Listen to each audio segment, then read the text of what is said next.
สบายดีพี่น้องมาพอกันอีกครับช่องบาวลาว USA การสอนภาษาอังกฤษน้องวันนี้กับบทเรียนที่40มี42ขอโทษเอาไปสมาร์ทเสร็จแล้วก็น้องภาษาบทเรียนวันนี้กับบทเรียนที่ว่ามีประโยชน์หลายเนาะเพราะว่าสอนภาษาอังกฤษเนี่ยแล้วกันฟังพี่น้องเกี่ยวกับคอมพิวเตอร์เนี่ยซับเกี่ยวกับคอมพิวเตอร์เนาะผู้เรียนกันว่าดีเนาะ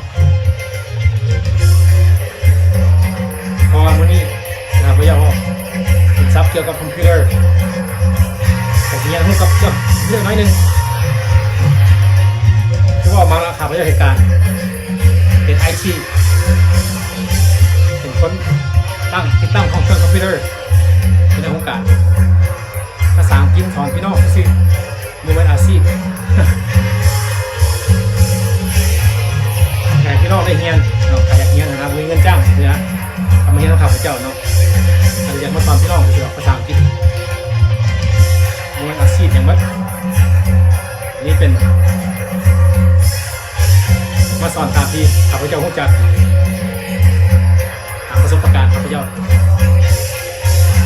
ห้องเพลงก่อนตอนนี้ไปกับเรียนโอ้ยเนาะโอ้ยเนาะกับโอ้ยเนาะโอ้ยเนาะโอ้ยเนาะโอ้ยเนาะกับโอ้ยเนาะโอ้ยเนาะเหยียดเส้นเหยียดแอวความเคร่งเครียดความเคร่งตื่นออกไปจากชีวิตเขาในขณะนี้เพื่อเขาจะเตรียมขับเอาความหู้ใหม่ๆที่เขาไม่ได้สมองเขาส่งเหือก่อนบุญวัดจันทร์บ้านเขาส่งเหือ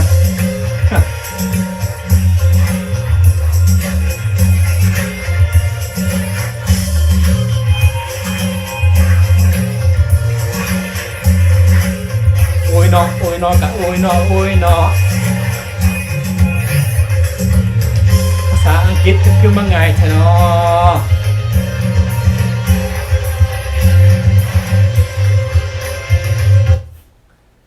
โอเคเยี่ยมพอดีเบิร์ดเพลงพอดี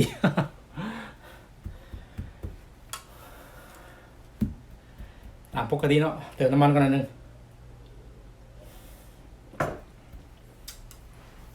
คือข้าพเจ้าว่ามันบทเรียนตัวนี้สำคัญเนาะ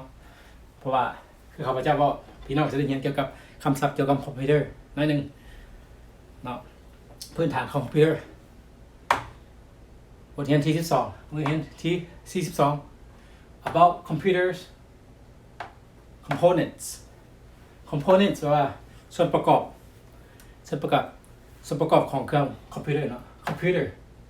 about เกี่ยวกับ computers components ส่วนประกอบ computers with apostrophe s แปลว่าของเนาะส่วนประกอบของเครื่องคอมพิวเตอร์เกี่ยวกับส่วนประกอบของเครื่องคอมพิวเตอร์เนาะ about computers components แปลว่าความส่วนประกอบ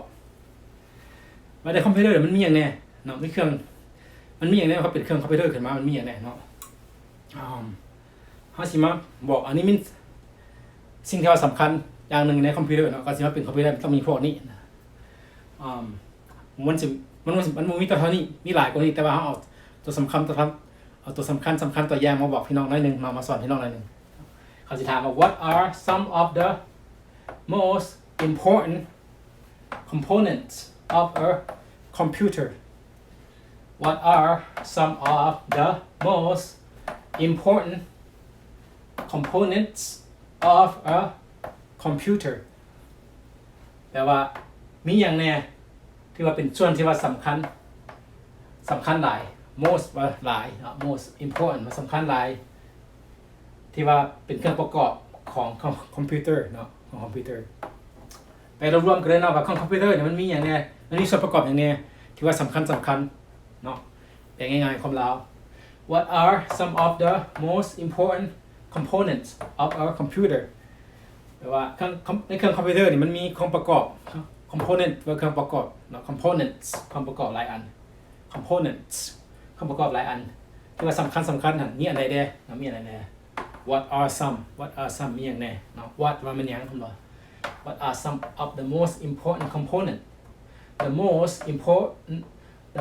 important component แปลว่าสิ่งประกอบสำคัญของคอมพิวเตอร์มันมีอย่างแน่เนาะคือเขาพเจ้าบอกมาหลายเทื่อตลอดนะว่าภาษาอังกฤษนะครับไปแปลตามตัวนี้มันสิบ่เข้าใจนะต้องแปลรวมๆกันในประโยคเลยเนาะขอให้เข้าใจแต่ละคำในประโยคเนาะเขาก็สิเข้าใจเนาะอีกทีหนึ่งเนาะ what are some of the most important components of a computer ในเครื่องคอมพิวเตอร์เนี่ยนะมันมีเครื่องประกอบ components เครื่องประกอบ important ที่ว่าสำคัญที่สุดนะ most important มันมีอย่างไรนะมีอย่างไรเขาก็จะไปตอบเนาะไปตอบ hard drive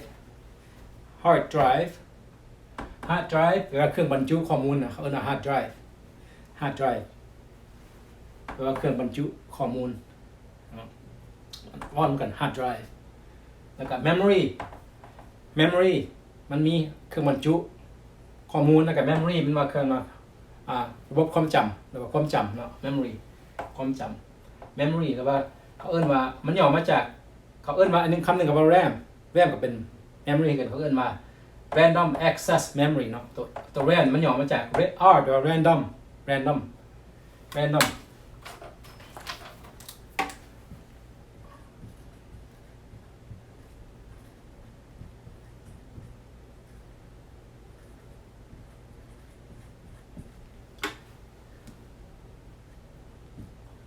คันว่าเรื่องคอมพิวเตอร์เขาเขียนว่าถึง RAM เขาจะเข้าใจพวกจะเห็นกับคอมพิวเตอร์นะ RAM มันเป็นเอิ้นว่า random access memory แปลว่าแปลคำลาวมันแปลว่า access แปลเข้าถึง memory แปลว่าการความจำเนาะเข้าถึงความจำแบบซุ่มๆเขาจะเรียกคำลาวแบบซุ่มๆ random แบบซุ่มๆแบบมันเป็นซุ่มค่ะเขาเอิ้นว่า memory เนาะส่วนในคอมพิวเตอร์มันมี hard drive เครื่องบรรจุข้อมูล memory แปลว่าเครื่องความจำหรือว่า RAM เขาเรียกว่า RAM มันย่อมาจาก random access memory และและ CPU แปลว่าเครื่องคำนวณCPU นี่มันเป็นหัวใจของคอมพิวเตอร์เขาเรียกว่า CPU แปลว่ามันย่อมาจาก Central Processing Unit มันย่อมาจาก Central Processing Unit เนาะ CPU ย่อมาจาก Central Processing Unit CPU 3อันนี้ว่าสำคัญในคอมพิวเตอร์มันมีแต่พวกนี้แต่ว่าตัวนี้ว่าสำคัญที่สุดนะสำคัญที่สุดคันมีพวกนี้ว่ามันเป็นคอมพิวเตอร์ขึ้นมาCPU Central Processing Unit ก็เอิ้นว่า Central ศูนย์กลาง Processing แปลว่าการคำนวณ Unit แปลว่าหน่วยเนาะหน่วยคำนวณ Unit เขาเอิ้นว่าคำนวณไรนั่นไรนี่นะเขาเอิ้นว่า CPU เนาะย่อมาจาก Central Processing Unit some of the most important เป็นว่าพวกนี้เป็นพวกที่ว่าสำคัญที่สุดในของคอมพิวเตอร์เนาะ most important แปลว่าภาคส่วน component ภาคส่วนที่ว่าสำคัญ important สำคัญอยู่ในเครื่องคอมพิวเตอร์เป็นพวกนี้เนาะ hard drive แปลว่าเครื่องบรรจุเนาะมันยังห้องเสพนะเพราะว่าเขาเอาเข้าไปแล้วเขาจะเอาป้าเมียนนะเขาตีพิมพ์ดิดเข้าไปเอาตีเฮ็ดเขียนเมียนเข้าไปแล้วเอาไปเก็บเมียนเอาไปเก็บเมียนอยู่ใน hard drive เครื่องบรรจุข้อมูล hard drive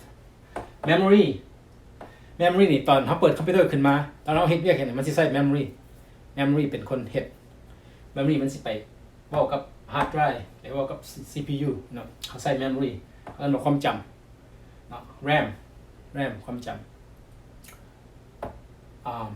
เขาเอิ้นว่า memory หรือว่า RAM เขาเข้าใจเนาะ memory หรือว่า RAM เขาเอิ้นว่าตัวนี้เห็นยามเฮาเปิดขึ้นมามันขึ้นมา RAM บัดเฮาปิดออกไปแล้วมันก็เซามันออกไป RAM มันบ่อยู่ในนะเอิ้นว่า memory แล้วความจำนะ CPU อีกเนาะคืออันนึง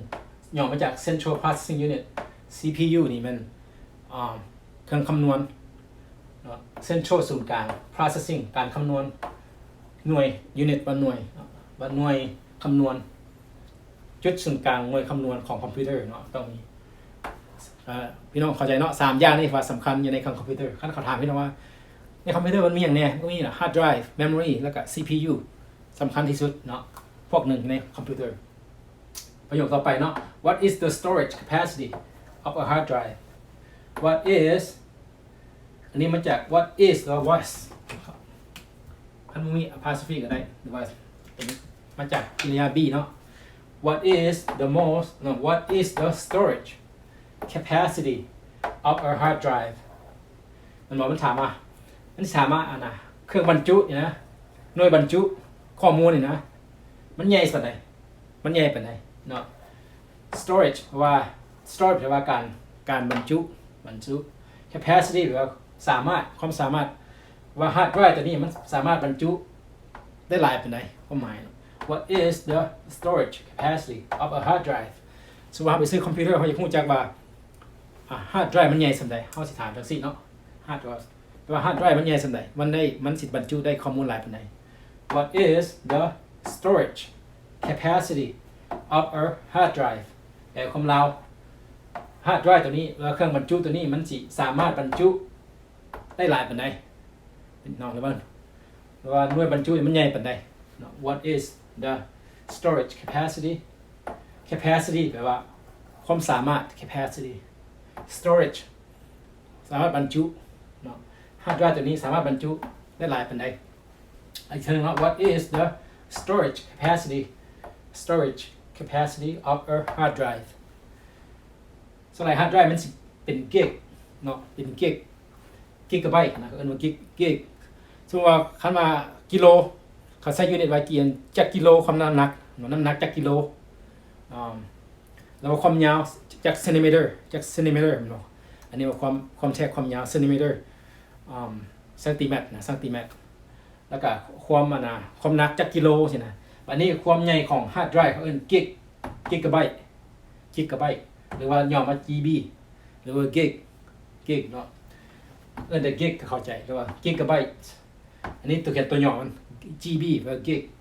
256กิกะไบต์256 gigabytes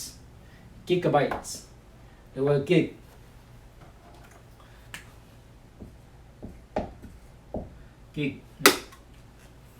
หรือว่าเขาเขียนตัวย่อ GB เป็นกิกมาจาก gigabytes GB